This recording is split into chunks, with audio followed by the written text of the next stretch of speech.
Gentlemen, there are just 48 hours to D-Day.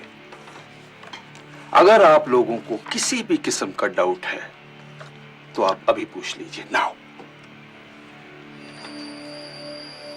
हो सकता है आप लोगों के लिए ये प्रोजेक्ट आपकी जिंदगी का इंपॉर्टेंट प्रोजेक्ट हो, लेकिन मेरे लिए ये मेरी जिंदगी है। 17 साल का अरसा बहुत बड़ा होता है। भले ही ये साल हमने लिक्विड प्रोपल्शन सिस्टम को हासिल करने के लिए लगाए हों, लेकिन अगर पिछली बार की तरह इस बार भी हमसे कोई चूक हो गई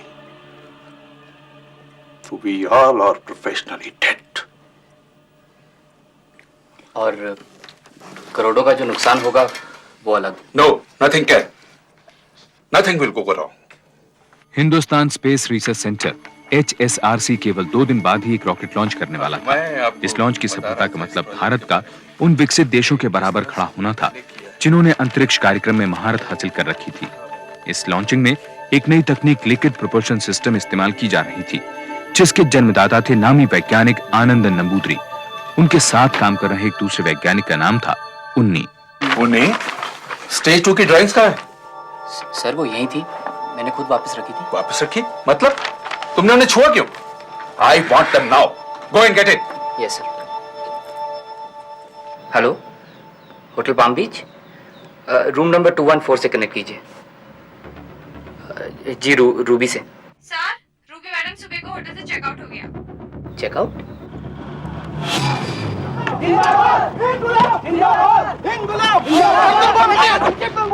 वापिस जाओ, आज ऑफिस बंद है। इनको बोलो मेरी फ्लाइट मिस हो जाएगी। एडी माना में केरला माना बंद मतलब बंद, गाड़ी आगे नहीं जाएगी। देखिए मेरा आज जाना बहुत जरूरी है। वापस चले जाओ। For God's sake, please let me go. अरे क्या करें हम? प्लीज सुनिए तो सही, आप क्यों पीछे ले रहे हैं गाड़ी को? मैडम गाड़ी आगे नहीं जाएगी।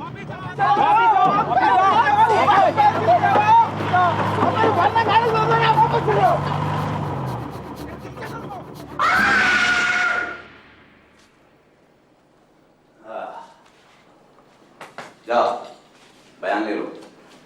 उसने अपना जुर्म कबूल कर लिया। Yes inspector Raghavan. यस मेरा नाम रूबी है।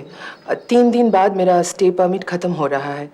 ये देखिए, ये रहा मेरा पासपोर्ट और एयरलाइंस के 2 कंफर्म टिकट्स। एक्चुअली बंद के कारण मेरी फ्लाइट मिस हो गई है और अब सुन रही हूँ कि हैजा के कारण 10 दिन तक कोई फ्लाइट नहीं मिलने वाली है। आपका भी स्टे परमिट एक्सटेंड करना है? जी नहीं। आपका नाम? मेरा नाम नियोमी है। अपनी बेटी के एडमिशन के लिए आई थी। और आपके बार बार इंडिया आने की वजह? मैं दिल की मरीज हूँ। इंडिया इलाज करवाने आई थी। कहाँ करवा रही हैं इलाज? यू सी, वो 90 दिन से आप इंडिया में हैं और आपको अस्पताल का नाम नहीं मालूम। डॉक्टर का नाम? एक्चुअली मुझे इलाज करवाने का मौका नहीं मिला। आई सी। आप नौकरी करते हैं? मैंने नौकरी छोड़ दी। कहाँ करती थी? एक सरकारी डिपार्टमेंट में। डिपार्टमेंट का कोई नाम? जी, मैं नेशनल सिक्योरिटी सर्विस में क्लर्क थी। यानी अपने देश की सीक्रेट सर्विस।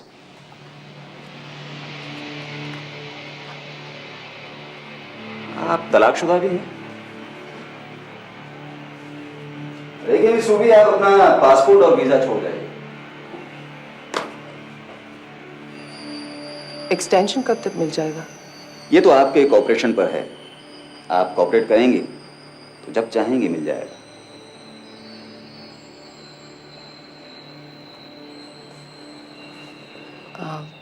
फिर मैं कब आऊं? आपको आने की तकलीफ नहीं करनी पड़ेगी, मैं खुद आ जाऊंगा। कहाँ रहते हैं आप? Palm beach. Palm beach. Room number? 124। 124। Sorry. 214. Sure 214 thank you sir. उसका रहन सहन चाल चलन शक पैदा करता है। मुझे पक्का यकीन है कि वो जासूसी कर रही है। लेकिन किसकी और किसके लिए? यही पता करने की परमिशन मांग रहा हूं sir. Okay, permission is granted. Thank you sir. Permission मिलते ही राघवन ने तहकीकात शुरू कर दी। उसे पता चला कि रूबी भारत के दुश्मन मुल्कों के लोगों से मुलाकातें कर रही है। रूबी के हर कदम पर नजर रखी जाने लगी।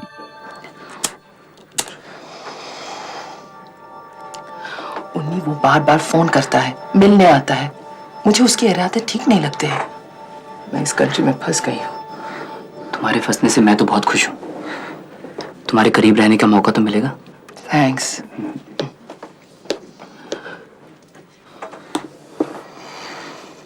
Thank you. क्यों? राघवन के कारण मैं नाओमी को अपने कमरे में शिफ्ट करवा रही हूँ। तुम्हारे चाहने वालों की लिस्ट में इंस्पेक्टर राघवन भी शामिल हो गया क्या? उन्नी, this is not a matter of joke. हंसी में मत डालो। देखो, तुम्हारी बीबी डॉक्टर है ना, अगर वो मुझे एक मेडिकल सर्टिफिकेट बना दे कि वो मेरा इलाज कर रही है, तो फिर मैं राघवन और इस कंट्री से बच सकती हूँ। हो जाएगा रूबी, हो जाएगा। कब? जब मैं पूरी तरह फंस जाऊंगी तब। देखो रूबी, मैं तुम्हारी बात समझ गया हूँ। मैं विजया से बात करता हूँ और तुम्हें फोन करूंगा। Promise? Promise.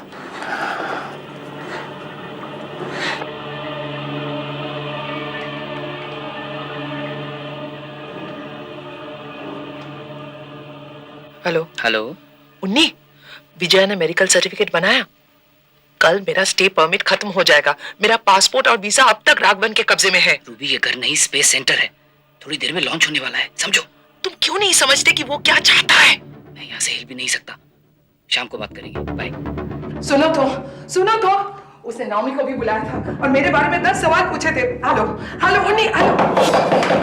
Oh my God, अगर वो हो तो कह देना कि मैं नहीं हूँ। क्या कर रहे हो? ये क्या कर रहे हो? ये क्या कर रहे हो? ये क्या कर रहे हो? क्या कर रहे हो ये? पूछताछ। ये पूछताछ करने का क्या तरीका है? तुमने अभी तरीका देखा कहाँ है? तुमसे बाद में निपटूंगा। Get out.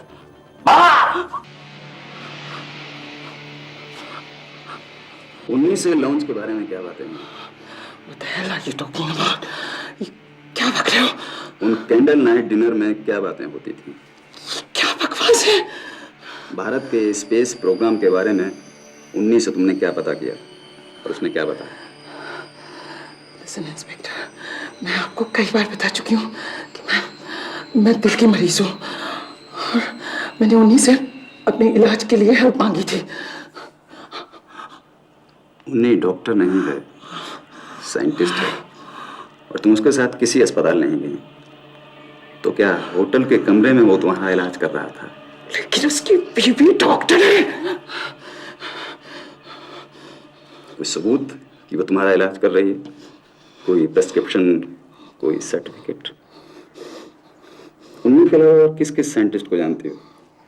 किसी को नहीं। नहीं, छोड़ दो उसे। दे, गाड़ी वापस कर दे। Master, how dare you touch me? तेरी हिम्मत कैसी हुई? गाड़ी वापस कर, गाड़ी वापस कर, वापस कर। Shut up! उन्हीं जैसे स्पेस साइंटिस्ट तुझे अच्छे लगते हैं, दूसरे मर्द नहीं। उनमें ऐसी क्या खास बात है जो तू बार बार इंडिया आती है? मैं पता लगा लूंगा।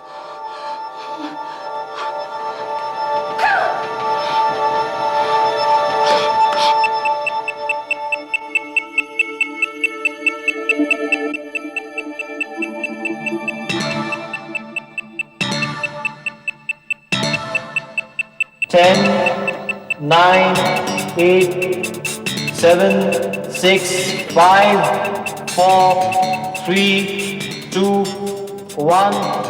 Ignition on. 0. Overall health fine. Congratulations, Dr. Anand. Congratulations. Sir, Prime Minister's office. Okay. Unni. You've done it. Yes. HSRC Director Dhawan speaking. Oh, yes, sir. Thank you, sir. Right, sir. I will tell him, sir. Thank you. Well, Dr. Anandan, congratulations once again. The Prime Minister of India wants you in New Delhi Thank to you, sir. facilitate you. Thank you very much, sir. Good. Ruby की diary में उन्नी का नाम और phone number था। इसे सबूत मानकर इंस्पेक्टर राघवन ने एफआईआर दर्ज की, जिसमें उसने लिखा कि रूबी अपने नहीं किसी और देश के लिए जासूसी कर रही है। होटल रिकॉर्ड्स के मुताबिक वो दिन में कई बार उन्नी को फोन करती थी। उसे वीजा अवधि से 3 दिन ज्यादा रहने के जुर्म में गिरफ्तार किया गया। इस काम में राघवन की मदद का इंटेलिजेंस ब्यूरो ने जिस अधिकारी को जिम्मा सौंपा, उसका नाम था मुरलीधरन। हमने उन्नी को अपने जाल में फंसा और उसका बिस्तर गर्म किया और उसके जरिए लिक्विड प्रोपल्शन सिस्टम की ड्राइंग्स हासिल की और दूसरे मुल्कों से इस सिस्टम और ड्राइंग्स का सौदा किया। झूठ। वानी, वानी, बैठने दो, बैठने दो। बैठने क्या, लेटने दें। हम भी नहीं चाहते कि तुझ जैसी जवान चीज कोई इस हालत में खड़ी रहे। हमें उन गद्दारों के नाम बताओ।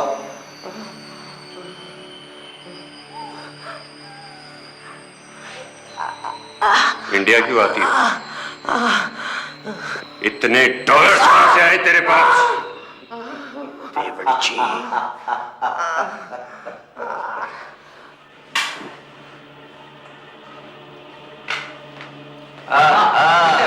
क्या बात है, आज जल्दी बुला लिया आपने? कुछ धमाकेदार खबर है क्या? Well, see? कौन औरत है ये? ऐसे टॉर्चर क्यों?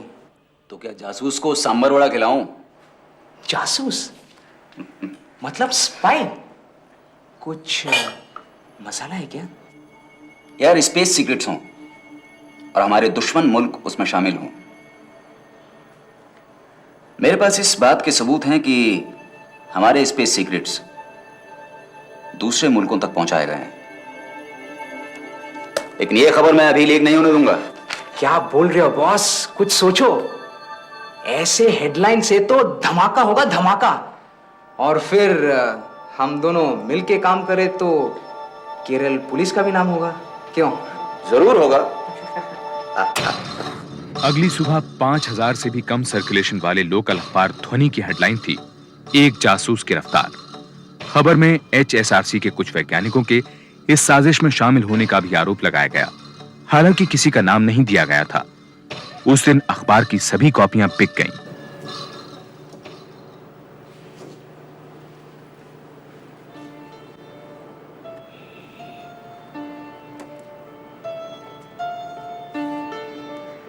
अच्छा, मैंने आपको प्राइम मिनिस्टर के साथ टीवी पर देखा था। उन्नी, मैंने एयरपोर्ट पर ध्वनि पढ़ा, तुमने पढ़ा क्या? ये वाहियात खबर किसने दिया? सर, जिसे वो जासूस कह रहे हैं मैं उसे जानता हूँ सर। चेट्टा, पहले पूजा प्रसादम, ऑफिस का बात बाद में। उन्नी, तुम इस औरत को अच्छी तरह से जानते हो? क्या? क्या धमाका बजाया बॉस हमने, क्या धमाका। नेशनल डेलीज के संपादकों का फोन आ रहा है कि बॉस हमारे पेपर में लिखो, हमारे पेपर में लिखो। तुम्हारा नाम बोर्ड लेटर्स में छपा है, लेकिन किसी खास आदमी का नाम छापना तुम भूल गए। यार तुमने तो अभी प्रूफ दिया नहीं, इसलिए जानबूझकर तुम्हारा नाम नहीं छापा कि कहीं बाद में जाके तुम्हें परेशानी ना हो। प्रूफ तुम्हें मिल जाएंगे। रूबी नहीं बताएगी तो उसकी दोस्त से उगलवा लेंगे। मुझे लगता है वो जल्दी बता देगी। क्या बात है बॉस, तब बजेगा धमाका, तब। जासूसों का बढ़ता जाल, रूबी की साथी की तलाश। क्यों, यही होगी ना तुम्हारी हेडलाइन? बॉस तुम तो हमारे पेट में लात मारोगे। वैसे कुछ और मसाला है क्या? ध्वनि की खबर के आधार पर जब राष्ट्रीय अखबारों में भी यह खबर छपने लगी कि जासूसों का निशाना HSRC था, तो देश भर में तहलका मच गया। पाठकों के गुस्से के साथ साथ अखबारों का सर्कुलेशन भी बढ़ने लगा। इस बीच पुलिस ने रूबी की कथित साथी नेओमी को भी गिरफ्तार कर लिया। झूठ बोलेगा तुम जानती हो इसे। ध्यान से देख, ध्यान से देख। कितनी बार बोले, नहीं जानती इसको,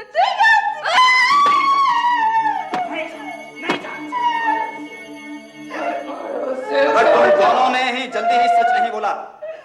सच उगलवाने के और भी तरीके आते हैं मुझे। बताओ। 4 दिन तक रूबी और नेओमी को भूखा प्यासा रखा गया। इसके बाद राघवन ने अपने सीनियर्स को बताया कि दोनों ने अपना जुर्म कबूल कर लिया है। उनका इकबाल जुर्म कैमरे पर रिकॉर्ड किया गया। हम होटल सारन वेव्स में उन्हीं से मिले और 2 मौकों पर मैंने उसे $9 लाख दिए। उसने लिक्विड प्रोपल्शन सिस्टम से संबंधित कागजात के 2 पैकेट दिए, जिसे मैंने भारत के दुश्मन मुल्क तक पहुंचा दिया। साफ दिख रहा है ये कन्फेशन जबरदस्ती लिए गए। लेकिन सर, इसके बेसिस पर हम उन देशद्रोही वैज्ञानिकों को गिरफ्तार तो कर ही सकते हैं। लेकिन इन कन्फेशंस को कोई भी अदालत सबूत के तौर पर बिल्कुल नहीं मानेगी। सर, जब साइंटिस्ट जुर्म मान लेंगे तब तो मानेगी।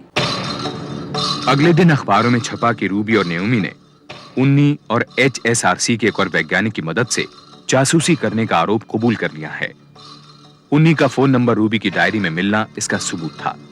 इस खबर से पूरा वैज्ञानिक समुदाय भौंचक्का रह गया और रॉकेट लॉन्च की सफलता पर भी धुंध छा गई।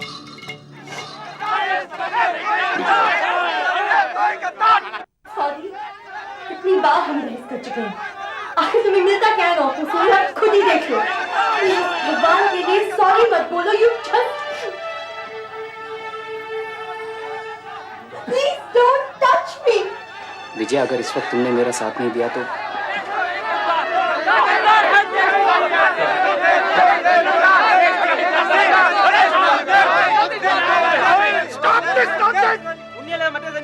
हमारे दुश्मनी ड्राइंग्स का फायदा उठाएगा तो क्या? आपके हिसाब से हमने एक क्या? जिन लोगों को ये नहीं पता कि ड्राइंग और टेक्नोलॉजी में फर्क क्या है, वो इस बारे में लिख रहे हैं। Stop it, idiots! आप उन्हीं को क्यों बचा रहे हैं? आप उन्हीं को क्यों बचा रहे हैं? You just shut up and get lost.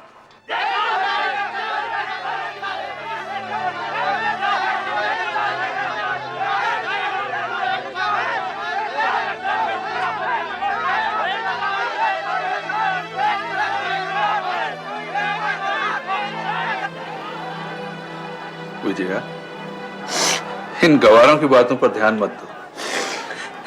लोग क्या कहते हैं मुझे उसकी परवाह नहीं है।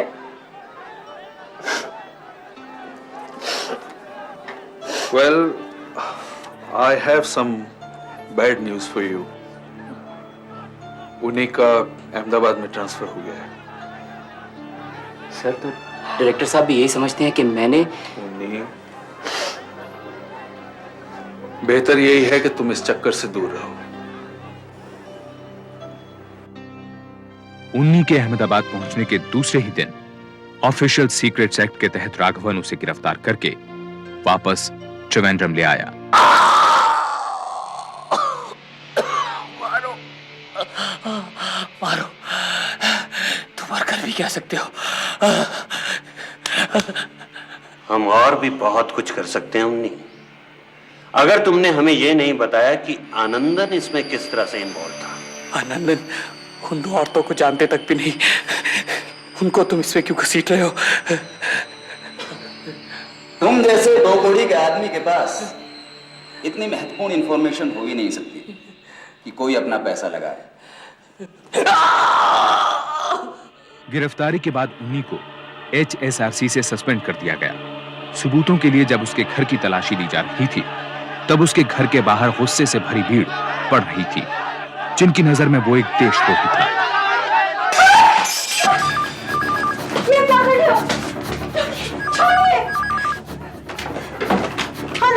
हेलो, विजया बेटे। बेटे, ये आवाजें कैसी आ रही हैं पीछे से? Hello, hello, hello. मैं कुछ कुछ नहीं पता। पहचाना? ये स्पेस सेंटर के पेपर्स हैं, तुम्हारे घर से मिले हैं। मैंने ये पेपर्स कभी नहीं देखे। तुमने तो आज का न्यूज़पेपर भी नहीं देखा होगा। लो, मैं तुम्हारे लिए पढ़ देता हूं। Mob attack 19 house, wife injured.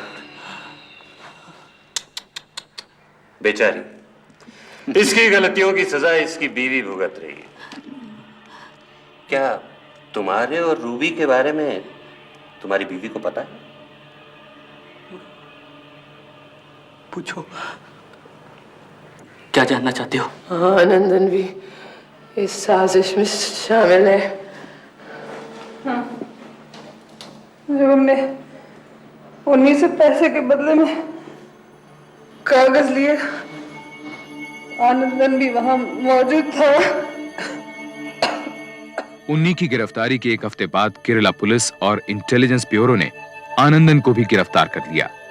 उस दिन आनंदन का जन्मदिन था। Good morning sir. Morning, yes. क्या है ये? Arrest warrant?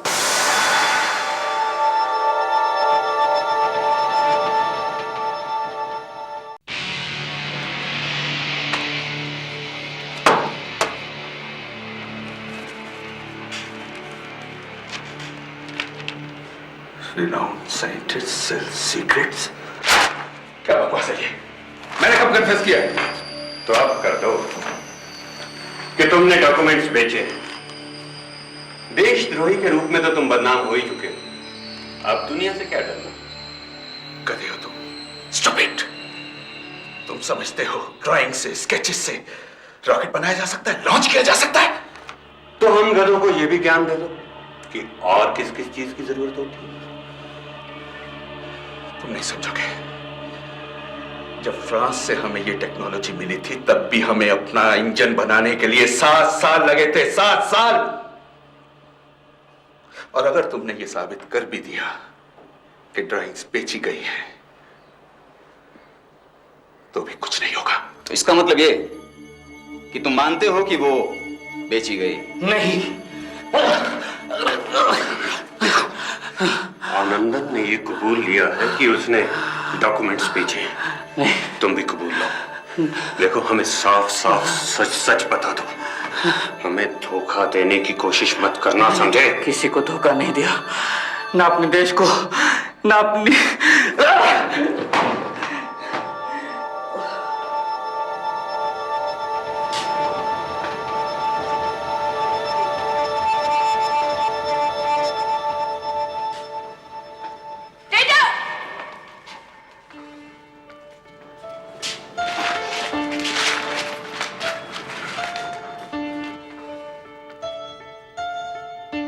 अकेलेपन, लोगों के ताने और मानसिक दबाव के कारण उन्नी की पत्नी विजया ने आत्महत्या करने की कोशिश की, लेकिन उसे बचा लिया गया। दोनों वैज्ञानिकों के खिलाफ लोगों में बेहद गुस्सा था। आनंदन के घर की बिजली भी काट दी गई। इन वाकयों ने आनंदन के परिवार को हिला दिया।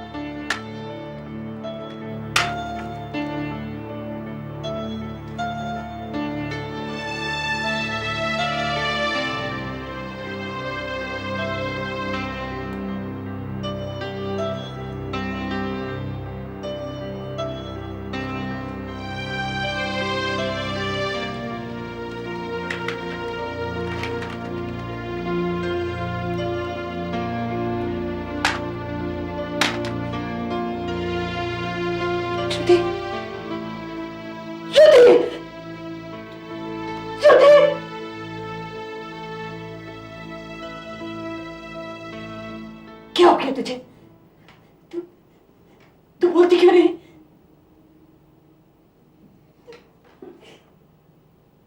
तेरी खामोशी मुझे पागल कर देगी। क्या चाहती है तू? मेरा हाल भी विजय जैसा हो जाए? तो बेटा बोलती नहीं तो कुछ तो कर।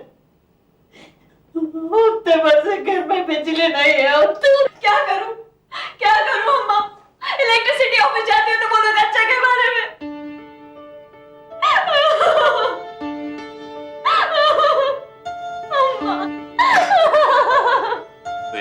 अंगूठी निकालो। खबरदार, ये मेरी माँ के मंगलसूत्र से बनी है। तुम्हारी इस हरकत पर उसे शर्म न आए इसलिए।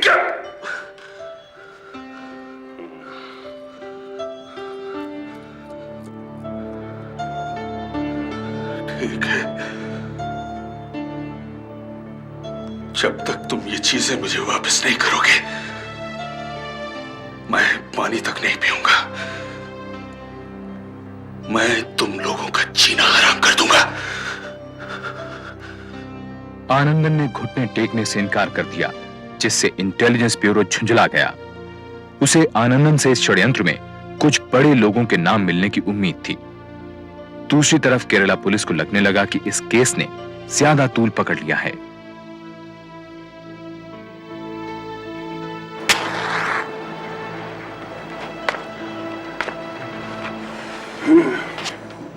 मामला अब हाथ से निकल चुका है। मुझे नहीं लगता कोई बड़ी मछली इस केस में हाथ लगेगी। तुम कहना क्या चाहते हो? देखो मुरली, आनंदन के पास ऐसा कुछ नहीं जो वो बता सके। मुझे तो लगता है खिलाड़ी कोई और है। गर्दन तो मेरी फंसेगी। प्रेस वालों को, ऊपर वालों को जवाब तो मुझे देना पड़ेगा। तो तुम बचा लो अपनी गर्दन, लेकिन मैं ये केस नहीं छोड़ूंगा। देखो मुरली, तुम सिर्फ बयान ले सकते हो, पूछताछ नहीं। भाई तुम्हें इंटरोगेशन रूम में हमें किसने इनवाइट किया था? और अब जब मैं आ ही गया हूं तो तब तक नहीं जाऊंगा जब तक कुछ बड़े लोगों के नाम नहीं पता कर लेता। ठीक है, मैं डीजीपी से कहूंगा कि केस सीबीआई को सौंप दे। देखो राघवन, सीबीआई भी इसमें अब कुछ नहीं कर पाएगी। उन्हें भी हमारे रास्ते पर चलना पड़ेगा। इंस्पेक्टर राघवन के सुझाव पर राज्य सरकार ने यह केस सीबीआई को सौंप दिया। सीबीआई ऑफिसर राधा कृष्ण नैयर ने केस की तहकीकात इंटेलिजेंस ब्यूरो और केरला पुलिस के आरोपों में सच्चाई पता लगाने से शुरू की। मिस्टर राघवन, रूबी को आपने वीजा ओवरस्टे के जुर्म में गिरफ्तार किया था।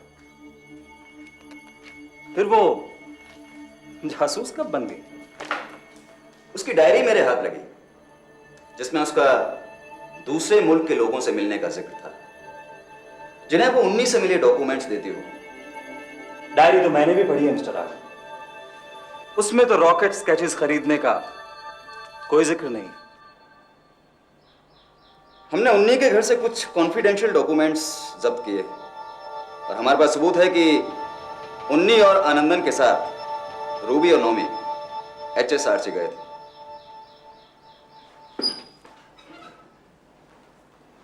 बिना सबूत मैं किसी को गिरफ्तार नहीं करता मिस्टर नायक।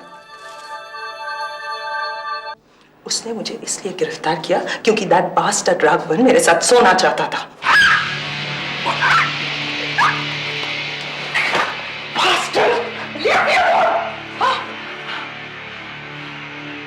लेकिन जुर्म कबूल करने के बारे में आप क्या कहेंगी? ये सिग्नेचर आप ही के हैं ना? 17 दिन, ब्लडी 17 डेज कोई आपको ऐसे लटका के रखे, आप क्या कहेंगे? मैं साइन नहीं करूंगा। अगर तुमने स्टेटमेंट साइन नहीं किए तो बर्फ पर लिटा दूंगा। एक एक करके नाखून निकालूंगा। वो डॉलर्स नौवीं की बेटी के एडमिशन के लिए थे। लेकिन आपकी बेटी उस स्कूल में नहीं पढ़ती।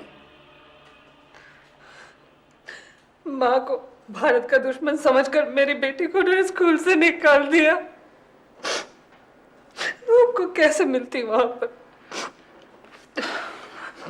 अच्छा एक बात बताइए, जब आपके पास सबूत था कि वो डॉलर्स आप अपनी बेटी के एडमिशन के लिए लाई थी, तो आपने पुलिस को क्यों नहीं बताया? हमें मजबूर किया गया। क्या उम्र है उसकी? 13 साल। ठीक है, उसे यहां लाकर पूछ लेते हैं। मैं नहीं चाहती, मुझे साथ में देखे नहीं। तुम भी उसे नहीं देख पाओगे जब तुम्हारे सामने उसके कपड़े उतारे जाएंगे और उसकी इज्जत लूटी जाएगी। Bloody bastard! बाहर निकलते ही इस टॉर्चर के बारे में बता दूंगी, सबको बता दूंगी। ये बड़ी अच्छी 24 घंटे अगर इसके अंदर तुमने अपना जुर्म नहीं कबूला तो तेरे नंगे बदन पर केकड़े छोड़ दूंगा। झूठे बयानों पर साइन करने के अलावा हमारे पास कोई रास्ता नहीं था। लेकिन कैमरा में रिकॉर्ड किए गए आप लोगों के कन्फेशन की वजह से उन्नी और आनंदन को गिरफ्तार किया गया था। हमारे मना करने के बावजूद भी जबरदस्ती की उन्होंने। मैंने भारत के एक दुश्मन मुल्क तक पहुंचा दिया।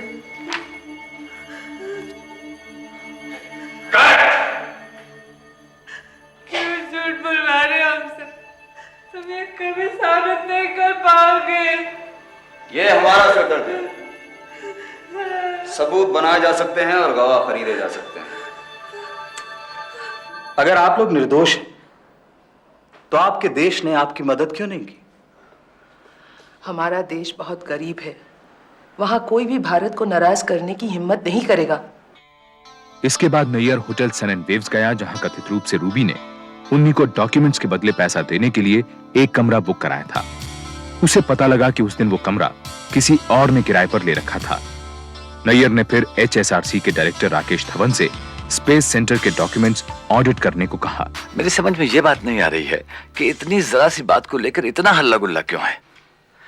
आउट ऑफ 38,000 सिर्फ 254 डॉक्यूमेंट्स नहीं मिले और उनमें से कोई भी पेपर किसी खास सिस्टम का नहीं है और लिक्विड इंजन का तो कतई नहीं है। लेकिन धवन साहब, उन्नी के घर से जब्त की गई वो सीक्रेट और कॉन्फिडेंशियल फाइल्स। कैसी बात करते हैं? आपको शायद मालूम नहीं कि स्पेस सेंटर में हम किसी भी डॉक्यूमेंट को सीक्रेट या कॉन्फिडेंशियल नहीं मार्क करते हैं। अच्छा मिस्टर धवन, 12 अक्टूबर को आनंदन और उन्नी रूबी और नयामी को स्पेस सेंटर दिखाने लाए थे। रूबी ने अपने बयान में ये माना है कि उसने स्पेस सेंटर के अंदर कुछ फोटोग्राफ्स भी खींचे। नहीं हो सकता। पहली बात तो यह है कि हम स्पेस सेंटर में प्राइवेट कैमरास को अलाउ ही नहीं करते हैं और दूसरी बात, ठहरिए, लेट मी चेक।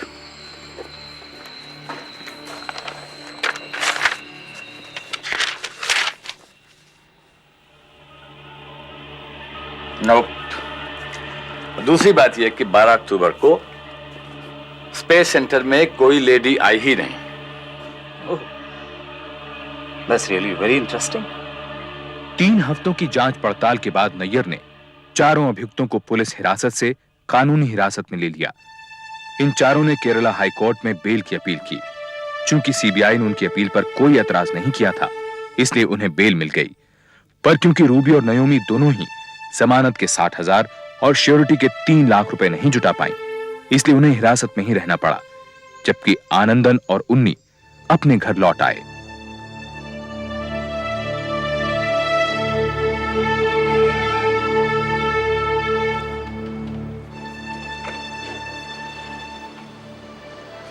अच्छा, मैंने अम्मा को नहीं बताया। डॉक्टर ने कहा था कि अगर किसी वजह से आप नहीं तो वो ये शॉक बर्दाश्त नहीं कर पाएंगी।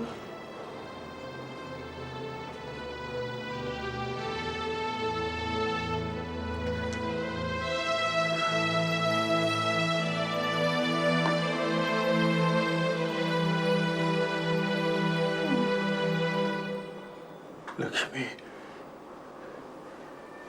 लक्ष्मी,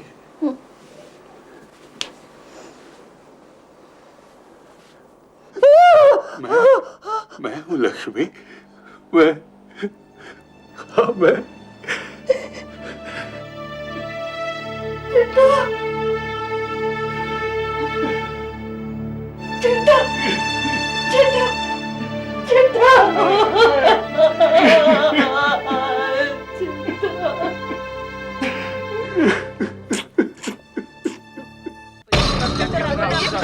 मीडिया ने मानो अब अपनी गलती सुधारने के लिए चारों अभियुक्तों के साथ सहानुभूति दिखानी शुरू कर दी।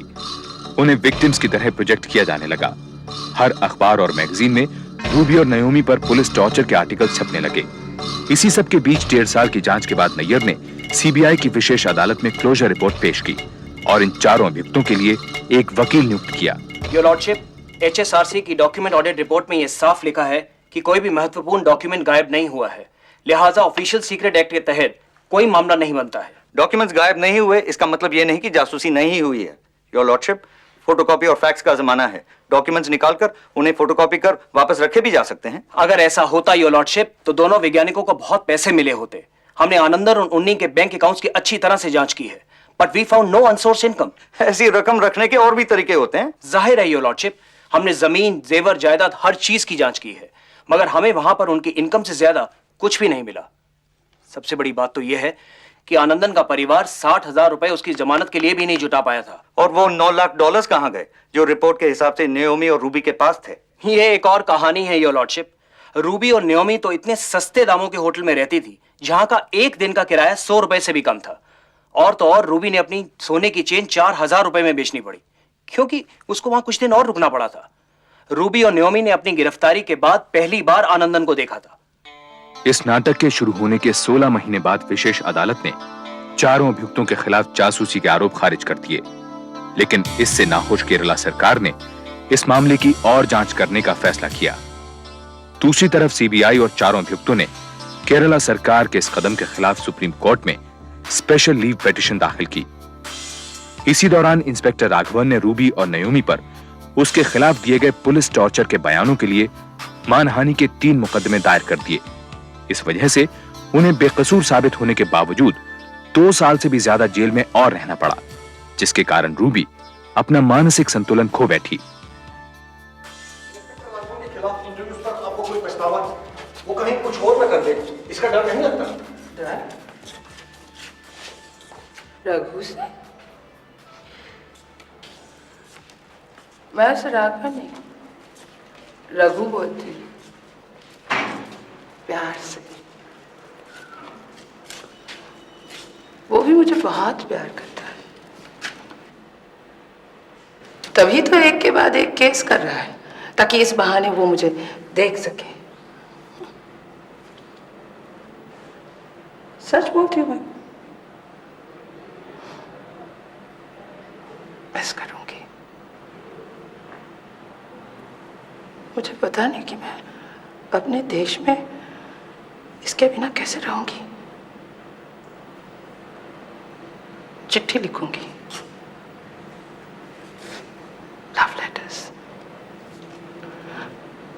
अपनी बेटी से भी कहूंगी अगर मैं मर गई तो तुम जरूर चिट्ठी लिखते रहना। जानते हो क्यों? Because I love him. I just love him. Love him.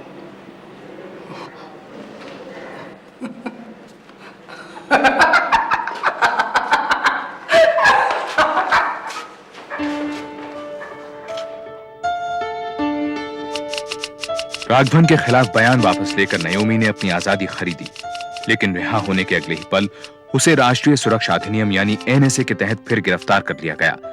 आखिरकार नवंबर 1996 में रिहा होकर वो अपने देश वापस चली गई। मैंने एक एक बात अपनी डायरी में लिखी हुई है, उसकी एक कॉपी मैं यूनाइटेड नेशंस के ह्यूमन राइट्स ब्रांच में जरूर भेजूंगी। I will fight till I get justice. उन्नी को HSRC में फिर ले लिया गया। इन दिनों वे अहमदाबाद में काम कर रहे हैं। हम पर जो गुजरी उसके बाद जिंदगी वैसे ही जी पाना बहुत मुश्किल है।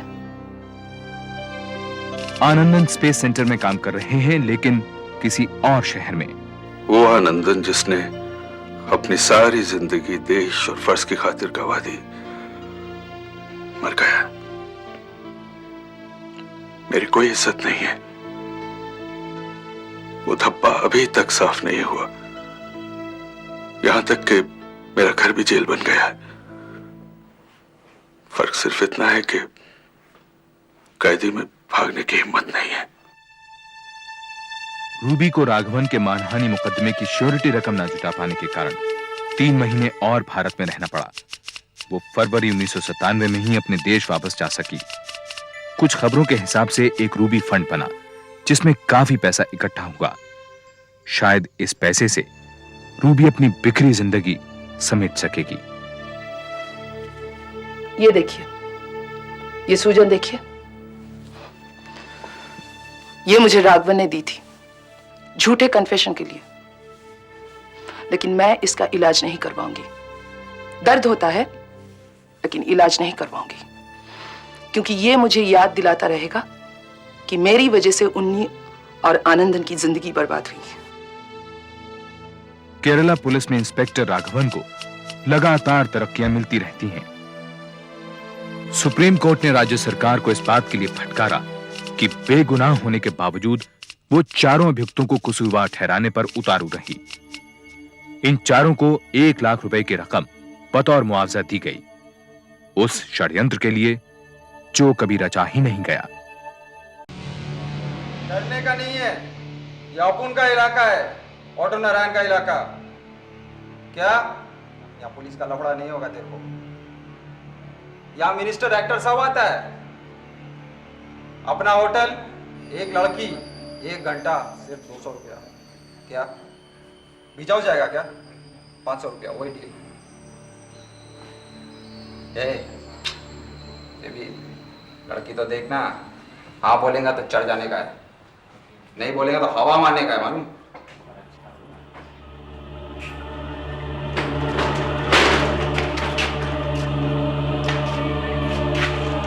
गोविंदी के लोग आए हैं, जो सब भाई से बोलो, कोई लफड़ा नहीं मांगता है।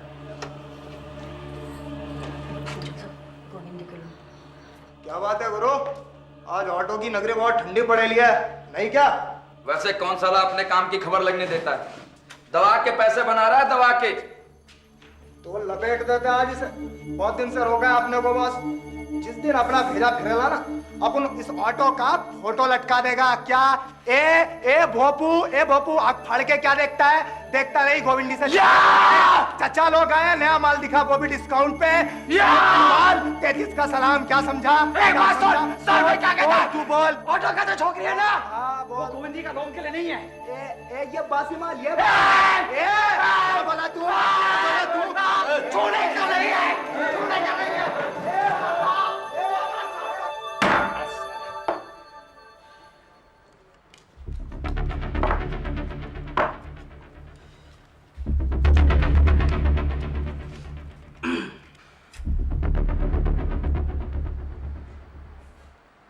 अपना तो आज साला सितारा ही खराब है ना जी। इतनी कोशिश कर रहा हूँ, साला एक पत्ता नहीं आ रहा। रामो, ए रामो, क्या चिल्ला क्यों रहा है? अरे बर्फ लेके आना, इस गर्म बर्फ को पी करके आपका सिर फोड़ूंगा क्या मैं? चिल्ला मत, दे रही हूँ। अरे पंगा हो गया भाई, अरे नीचे जाना पड़ेगा, अभी जाना पड़ेगा। वो गोविंदी का 3 लोग है ना, साला आका सीढ़ी से क्रिएट कर दिया, मेरा गर्दन तोड़ दिया भाई। इन लोग दूसरी बार अपन का इलाके में आए भाई।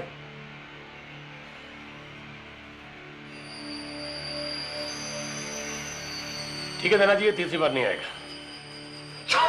तीन का आंकड़ा इस साला बहुत खराब है। कहाँ जा रहा है? आता बोल। कब आएगा वापस? अरे आता हूँ अभी।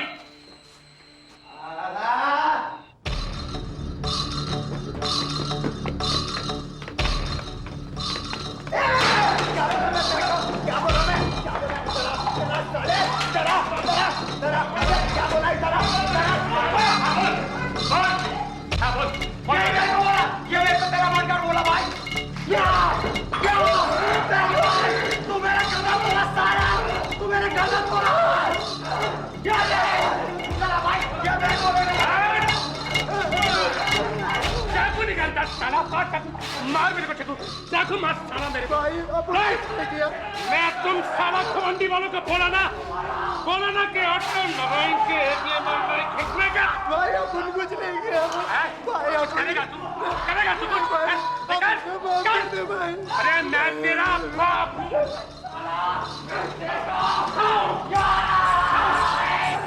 मैंने कुछ नहीं किया। कुछ करना चाहता ना? करना भाई, मैंने कुछ नहीं किया।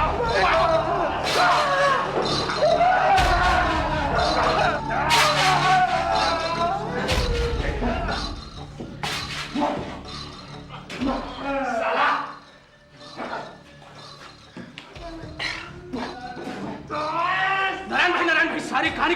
पूरा मोहल्ले का लोग इधर में इकट्ठा मिला है। क्या हो गया साला, क्या बोलता तू? अरे साला तू समझा करो ना नारायण भाई, चलो इधर। किससे समझेगा साला? भाई नैना भाई को समझा। चलो चलो भाई, चलो ना, समझा करो, चलो। किस सालों को? भाई जल्दी भाग, जल्दी। ऑटो के इलाके में लोग तेरे आदमी को मार पीट रहे हैं। क्या बोल रहे हैं? कौन मार रहे हैं? उधर भाग, सोच मत, भाग। चल साला, किसी ने कुछ नहीं देखा क्या? नहीं सुना, समझा क्या? चल ठीक है, चलो चलो गलती चलो, चल चल, चल बंद कर दे, बंद कर दे, कर दे, टेम्पो। गणपत को देखा किसी ने देखा गणपत को? गणपत। ऑटो नारायण और उसके साथी गोविंदी के इन 3 गुंडों को ऑटो के घर ले गए, जहां उन्हें दोबारा दरिंदगी से पीटा गया। इस सारी वारदात को छिपाने के लिए उन्हें 6 घंटों के लिए बक्से में बंद कर दिया गया। क्या हुआ शानू को?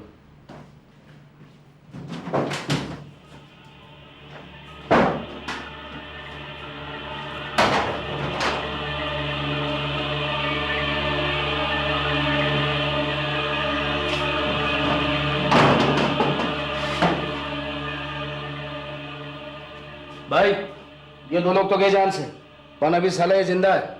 बेटी बिठाई बढ़ा दिया ना काम, पचड़ा हो गया। आज सुबह से ही लग रहा था मेरे हाथ से कुछ ना कुछ होगा।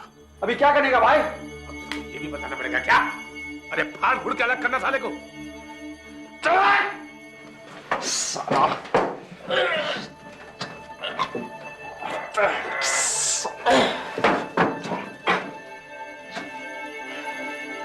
अब कहां ठिकाने लगाना है नैना जी? भाई एक बिल्डिंग बन रहा है मेरे यार का, बहुत बड़ी जगह है, वहीं जाके गाड़ देते हैं सालों को।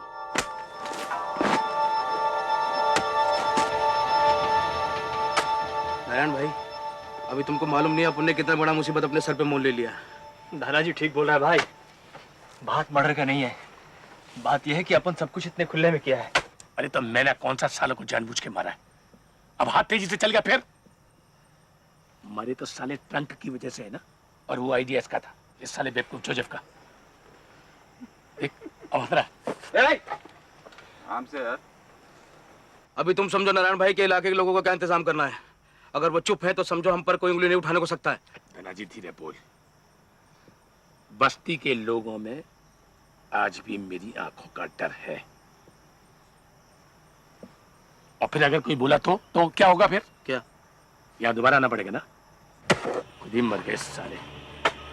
अगर जिंदा होते तो उनको पता था कि मौत का रंग क्या होता है। ऐसे गिर दे। अरे फेंको थाने को। हाँ। साला! उठा दे। इसको भी लो। मारे गए 3 व्यक्तियों में से एक गणपत की पत्नी जया इस वारदात के बाद 3 हफ्तों तक शिकायत लिखवाने के लिए पुलिस स्टेशन के चक्कर काटती रही। ऑटो नारायण का बड़ा दादा होने की वजह से आसपास का कोई भी पुलिस स्टेशन ये मामला अपने हाथ में लेने के लिए तैयार नहीं था। अंत में मानखुर्द के थाने में ऑटो नारायण के खिलाफ मारपिटाई और अपहरण का मामला दर्ज किया गया, लेकिन नारायण की गिरफ्तारी महज एक दिखावा थी। चलो भाई इंस्पेक्टर, आज तुम्हारी गाड़ी में भी शेयर कर। चलो नारायण भाई।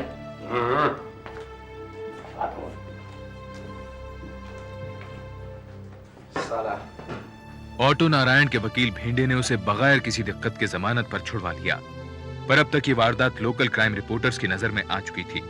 अगले कुछ ही हफ्तों में अखबार की सुर्खियों की वजह से पुलिस पर दबाव बढ़ने लगा, जिसने उन्हें ऑटो के खिलाफ गवाहियां इकट्ठी करने को मजबूर कर दिया। साथ ही जया बंबई के गवर्नर तक अपील ले गई। गवर्नर के दबाव डालने पर एसीपी आफ्ताब अली को यह केस सौंप दिया गया। क्या शुरू कर दी थी तुमने? हाँ? पिछले 3 साल से ऑटो के खिलाफ एफआईआर के ढेर लगे हुए हैं वहां पर। कार्रवाई शुरू कर दी थी। क्या एक्शन लिए तुमने? क्या फॉलोअप किया तुमने? सर राजन, आज के बाद मैं ये केस हैंडल करूंगा। मुझे भी देखना है तुम्हारा ये ऑटो नारायण क्या चीज है। देख लो नारायण भाई, लगता है मामला अपने हाथ से छूटता जा रहा है। ये साले एसीपी ने तुम्हारे खिलाफ गवाहियां ढूंढनी शुरू कर दी है। करने दे यार, थोड़ा सा उसको भी खेलने देना। ये चोर सिपाही का खेल है राजन बाबू, लेकिन वो मुझे ढूंढने नहीं पाएगा। ले थोड़ी सी और भी। रामो, बर्फ ला के दे थोड़ी। नारायण भाई तुम समझ नहीं रहे हो, ये साला आफ्ताब अली एसीपी बहुत ही हरामी चीज है। तो ठीक है, एक पैक उसके हरामी पने के भी नाम। नारायण भाई तुम समझ नहीं रहे हो, खतरा हर मिनट तुम पर बढ़ता ही जा रहा है। अगर वो खतरनाक हो रहा है तो क्या हम खतरनाक नहीं होंगे क्या? है? देख, कुछ तो ध्यान कर। एसीपी छोटा मोटा अफसर नहीं है, उस पर तेरा जोर चलाना आसान नहीं होगा। कल्टी कल्टी।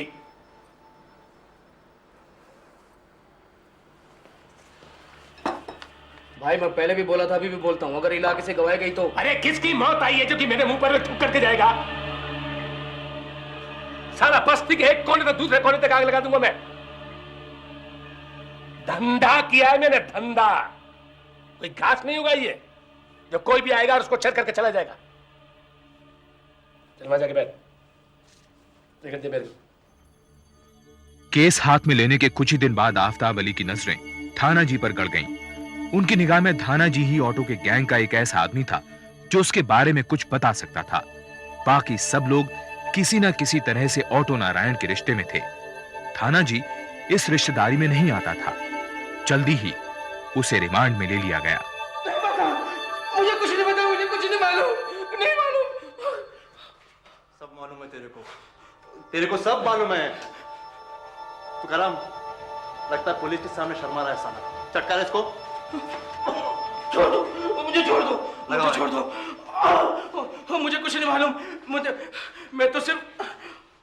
मैं सिर्फ ऑटो भाई के लिए वसूली का काम करता था। मेरे को किस्तों में डिलीवरी नहीं चाहिए, किस्तों में डिलीवरी नहीं चाहिए मेरे को। साफ साफ बोल, साफ साफ बोल। अच्छा फीडबैक चाहिए तेरे को, दे रहे फीडबैक इसको। नहीं मालूम तेरे को, नहीं मालूम तेरे को।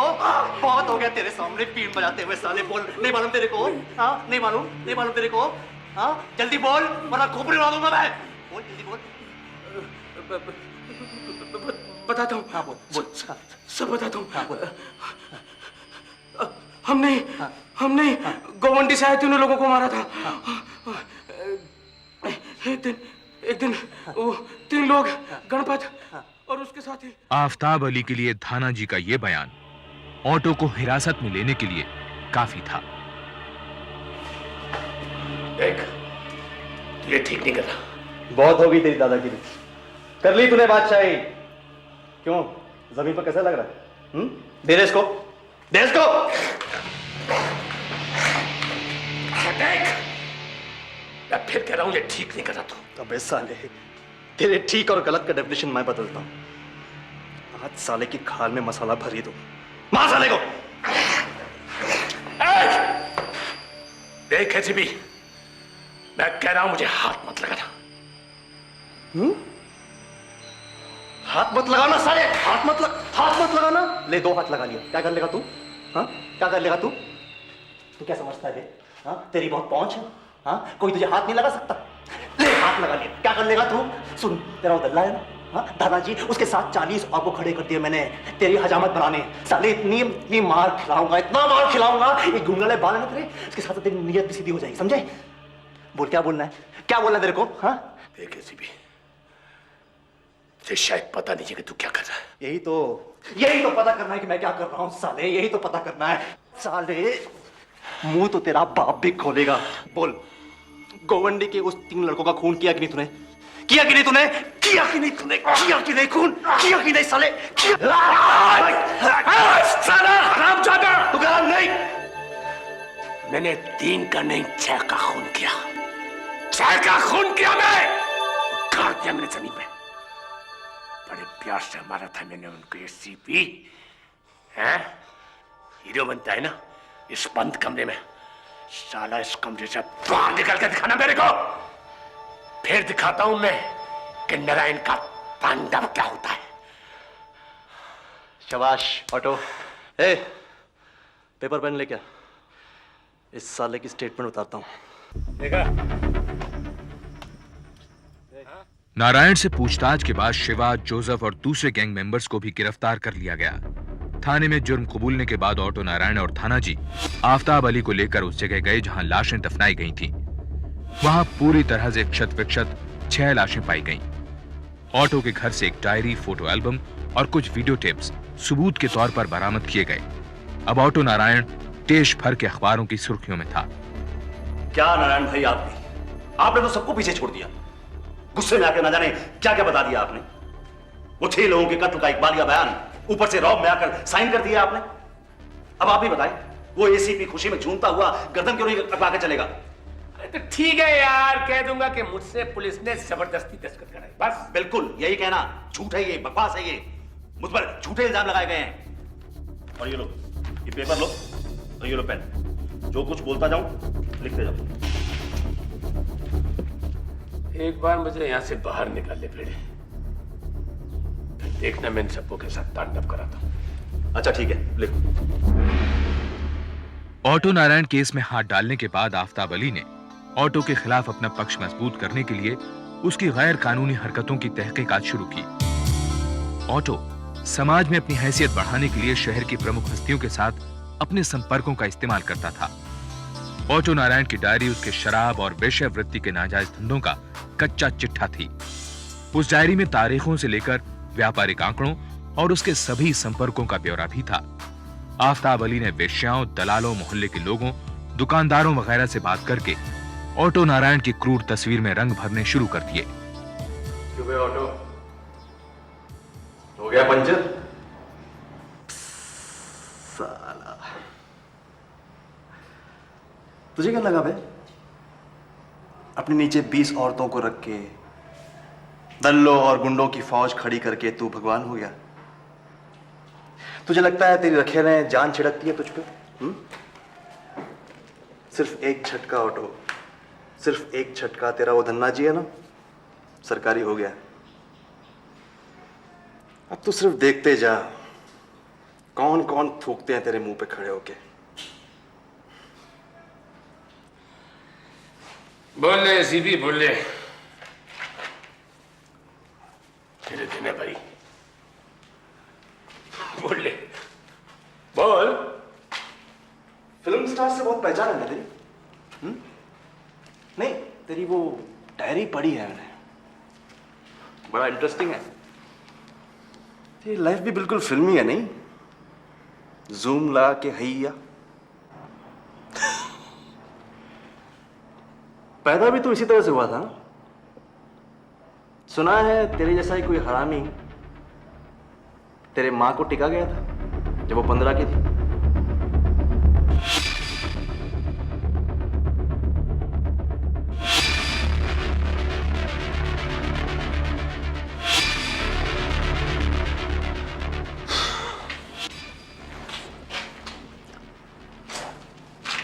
लगता है आज का दिन अच्छा गुजरेगा, तेरा थोबड़ा जो देख के।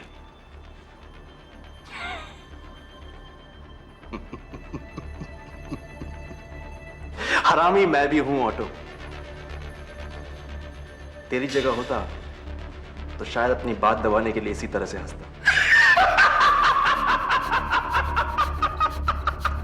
ऑटो नारायण की हंसी से आफ्ताब अली को इस केस पर अपनी पकड़ को लेकर थोड़ी घबराहट हुई। आफ्ताब अली के पास पक्के तौर पर अभी तक कोई भी चश्मदीद गवाह नहीं था। अब उसके पास सिर्फ एक ही उपाय था कि थानाजी गवाह के कटघरे में आए और ऑटो नारायण के साथ किए गए अपने सभी कथित अपराधों को कबूल करे।